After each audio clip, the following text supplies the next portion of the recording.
So welcome back to the live session. Chat going on in the background. We've already had a look at the Samsung Series 5. And we're going to have a look at the ASUS Taichi 21 here. I've had it for about a week, and it's a 11.6 inch, 1.25 kilo Ultrabook with a very shiny lid that's actually a screen. So what you've got here, and you might have seen it in videos, is you've got an Ultrabook on the inside, and then you close it and the screen changes and you get the tablet on the outside. There you go, there's the tablet on the outside. So 1.25 kilogram tablet, full HD screen, full touch on here. Open it up and you've got an Ultrabook, a non-touch full HD screen here, and backlit keyboard.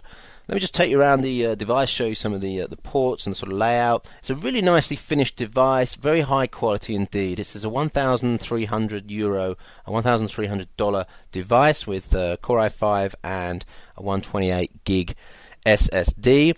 You've got power, you've got USB, super speed, you've got VGA mini port, and you've got volume rocker up and down, and then you've got a screen lock which prevents the outside screen from coming on if you don't want it. And then on the other side you've got power, you've got that's a micro HDMI and one other super speed USB, so USB 3 and DC in. So because of these, and this is one of the issues you have on all the devices that are convertible, some of the bezel is given over to the essential buttons, power, volume, and screen lock, or rotate lock, so you lose space for ports. And this is a classic example. You've got micro ports here that are trying to, fill the gaps in the port capability. So something to be wary of.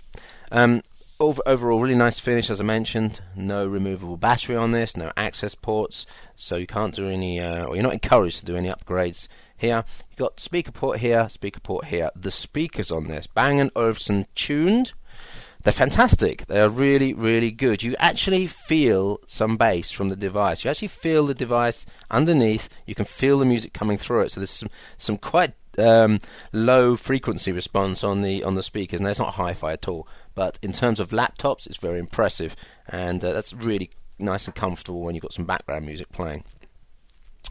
On the inside, then, you've got this funny sort of bezel. It does look very old-fashioned to me, and in the middle, an 11.6 inch full HD screen, same as on the outside. It's not touch though, and that's one of the issues you have. You go from this sort of touch scenario on the outside, and that's how long it takes to switch, by the way, 2 seconds.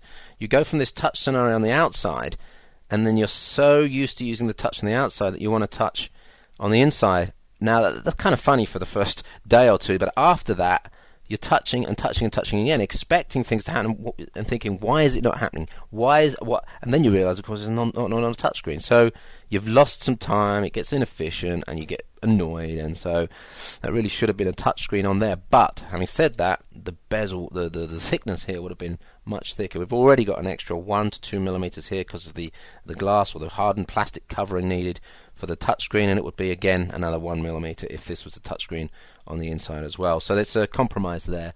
And what you can say though is that because it's non-touch, they've made it not glossy, so it's a matte screen there, and so that's quite nice. So the working fascia here is probably pretty optimal as an Ultrabook, certainly as a very highly mobile Ultrabook. Backlit keyboard, really, really, really nice keyboard.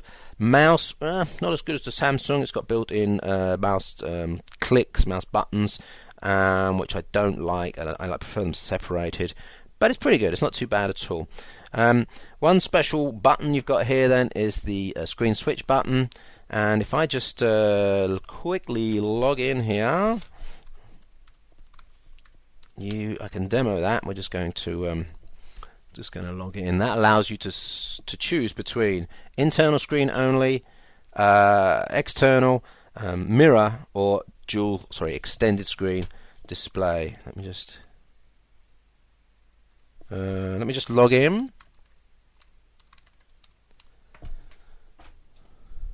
Okay, there we go.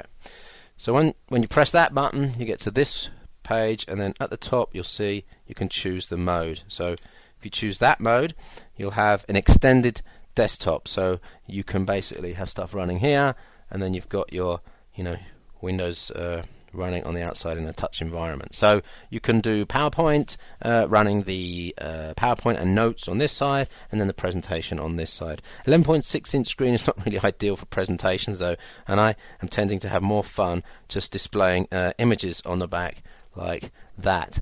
That's one thing you can do. Right, so that is the sort of special screen feature. Let's just go back to single screen there. It automatically goes to outside screen when you close it, unless you've got the screen lock button on, in which case it will shut down or go into standby. So a couple of things to mention about this. Fast SSD, nice Core i5 system, pretty impressive for what basically looks like a very small netbook, but it's only got a 34 watt-hour battery inside. So I mentioned earlier the rule of thumb to find out battery life on an Ultrabook in 2012, 2013, divide the battery capacity by 10, and in this case 3.5 hours is exactly what you get in a sort of Wi-Fi web working scenario on the desk with a medium screen brightness. That is a little bit counterproductive. Well, let's consider this device to be a mobile device, something you really want to take out with you, but of course when you're taking it out you want more battery life, not less. So you're paying here the extra 1.5 millimeters and €100 that's been put on the outside has been taken away from the inside to keep the device thin, and it really is thin. So you have to consider that. I think this as a convertible is better than the Dell XPS 12 for tablet usage. It's better than the Yoga 13 for tablet usage, and there's a really noticeable difference in the weight of it and in the sort of handling of it. Because it's much smaller, there's not the big lever effect on your wrist, and because of the 1.25 kilo weight, it's much more usable. But it's certainly not in the territory of an 800 gram 11.6 inch tablet, and I've got one here which is again a Windows tablet. This is 11.6 inch Lenovo Lynx. It's on a Clover Trail platform. It's 700 or 800 grams, and this is really nice for reading. 10-inch versions of this are even more handlebar, huh? Easy to hold, and so you got to bear that in mind. It might be that you could, if you want touch, buy the Samsung Series 5 Ultra Touch, and then with the €300 extra, go and buy yourself an Nexus 7. That's something to think about.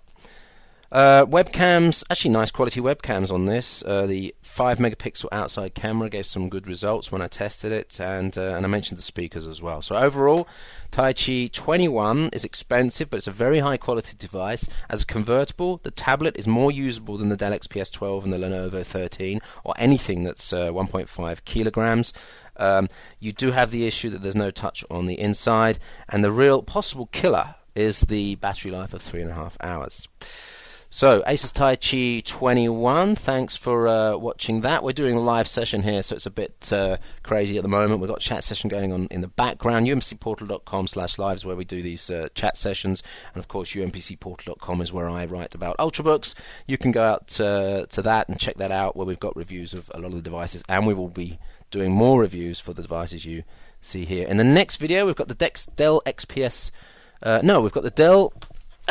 we've got this monster, the Inspiron 15Z, 15-inch touch Ultrabook with DVD drive and an NVIDIA GT 630M inside. So we're going to be doing some maybe some gaming tests on it a bit later. Thanks for watching the YouTube video. Don't forget to like, don't forget to check out the other videos in the channel. My name's Chippy, and we'll see you on the next video. Thanks for watching.